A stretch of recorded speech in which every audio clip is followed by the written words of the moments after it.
Here we've got Nokia 2.3, and let me show you how to change ringtone on the following device.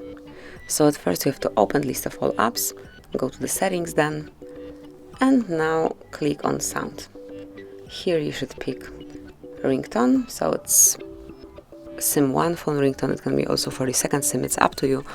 Just pick the one that you would like to change this ringtone to, and then let's check all the ringtones that you can apply.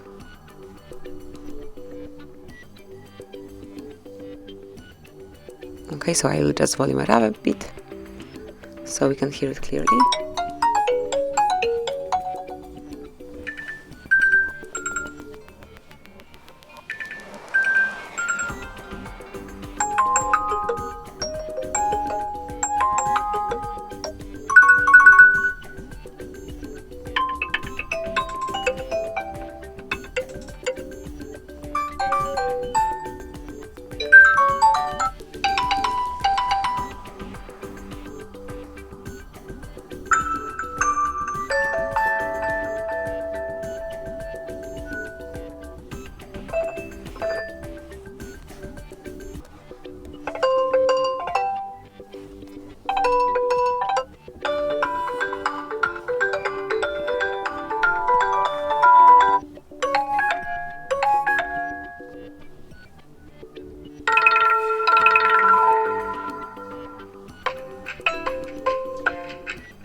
And that's it, then just pick the ringtone that you would like to apply, tap on OK, and the ringtone has been changed. So this is it, that will be all. Thank you for watching, please subscribe our channel and leave the thumbs up.